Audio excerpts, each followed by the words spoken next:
Hey, what's up? Rowan here. Welcome to a little whiteboard session. This one is just a behind the look at how I'm approaching nationals as I prep mentally for the tournament.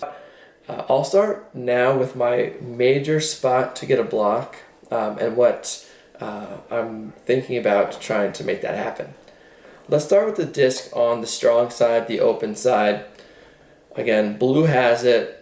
Open side over here, attacking the camera. What happens, and what I'm trying to do, is get a block right here. This is where I generate most of my blocks. And what happens is, a lot of times, the team is going to attack this space, and let's say they don't get it. If I'm ever in the middle of the stack here, not the front, either second or third, then as soon as I see this traffic jam on the open side, I know instantly that the offense wants to get it off the sideline, most likely in a swing. So the first thing I do, step one, and again, this video is not just a video for y'all, but this is what I'm ingraining in my head. I'm seeing this on the field. I'm going to orbit directly on top of my player. This does two things. One, it now gives me the vision to see exactly when the swing is getting there, where the swing is, where this mark is. That's all critical information for me because as an offensive player, now even though I'm on D, I'm essentially playing that swing. The second thing getting on top does is now I'm in this player's blind spot. If I'm right next to them or I orbit under to stop them from attacking the space, they can see me the whole time and they know where I am. So I sneak on top, I back up a half a step so there's no contact. So again, they don't see me. They're looking at this disc, they're looking at the swing. And now I'm also seeing this mark, knowing which break throw or continuation is coming. If this wide one goes out, that's great for me because me being in this blind spot, I've started to attack almost before my player. And usually with the speed breakdown, it's neck and neck, but offense always has to slow up just a fraction of a second to catch the disc. And especially if I start in their blind spot, they're going to think they have a wide open break side. There's not too many plays that go to the break side where, the defender's worried about a run through block. But since I was able to orbit on top and beat them, I normally can get that one I can beat them to the spot. Not every time, of course. The second thing is if the mark had kind of sealed wide, there is a path where they force this inside, and if it's underthrown, I usually get it. The inside break gets there faster, so I can't close the ground as fast, so a good inside break will beat me. A underthrown one I'll get to, and I'll live with a perfect throw. This mindset of not just playing defense like this, but trying to get your matchup or the other team into spots that you want is what I call dictation on defense. Dictation is not just oh, I'm going to force you to where you don't want to go. I'm actively thinking on defense so much more than offense, and most of the thought is, I need to get this player to go to the spot on the field where I get the blocks. I have a lot of experience, a lot of practice. I've developed this over a lot of years, and my skill sets work for it. It's almost like I'm playing offense on this swing, and it seems to work. So that's 1.5 ways.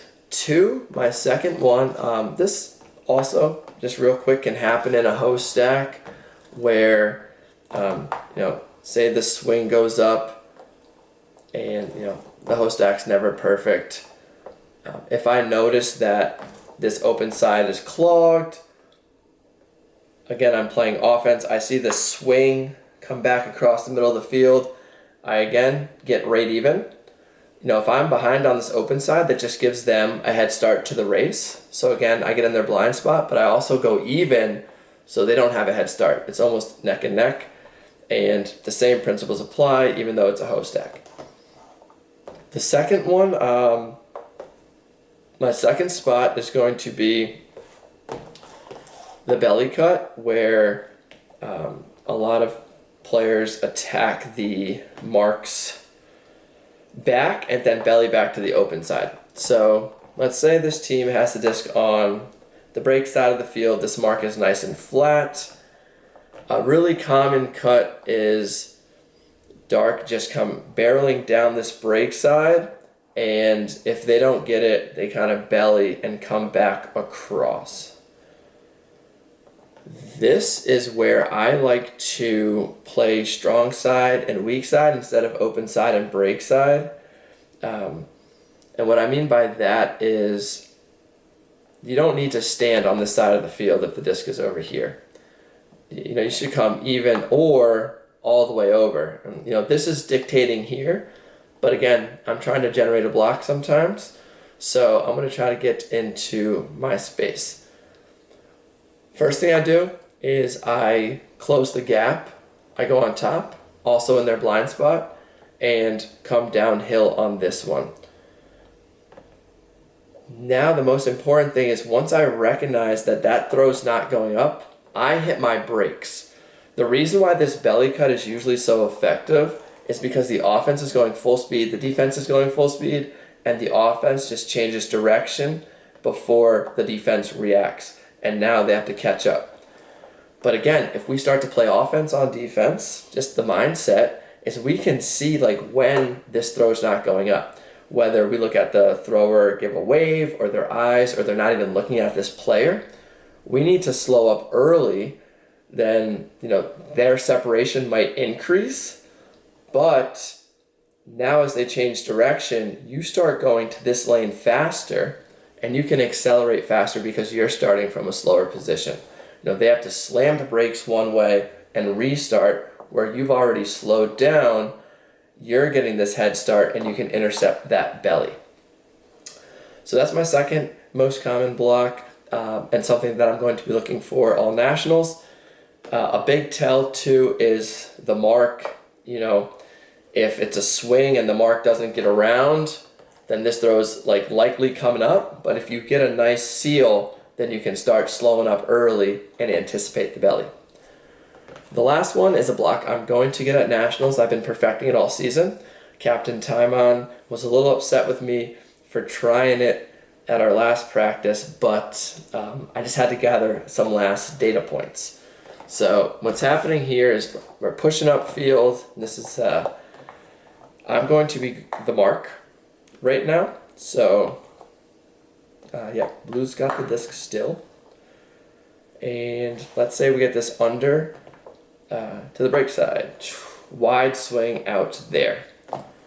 Okay, so now our player's clearing back to the stack. We got a flat mark here, break side, reset, and us. So what I'm going to do, and what I've been trying to do lately, is I know that, especially, I'll give you all the cues in a second, but essentially this swing happens all the time. If I jumped it as soon as it was thrown, then the thrower is going to see me, pump fake, and then they're going to do something else.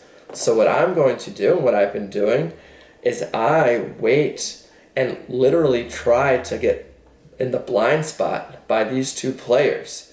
Maybe I crouch down, maybe I try to get more skinny, and now I'm in the blind spot of the thrower. I reel in a little bit, and I'm looking to win the spot right here off this swing.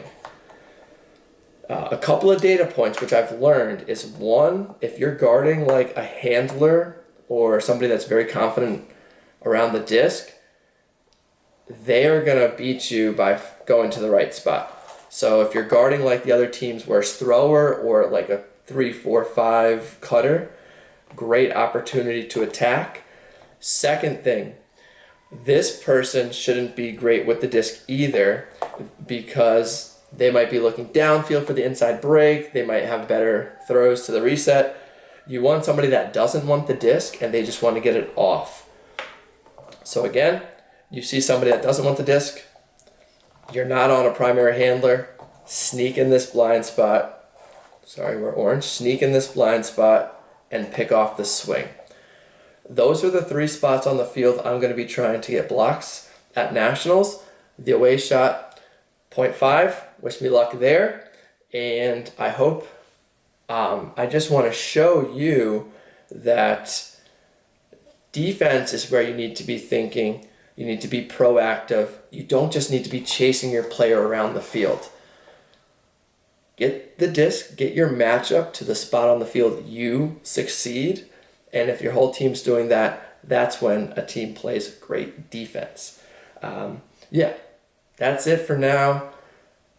This will probably be coming out after Nationals, so I'm hoping to get you a ton more content here on YouTube, but also Excel Ultimate. So stay tuned here, and look forward to bringing some more videos to y'all.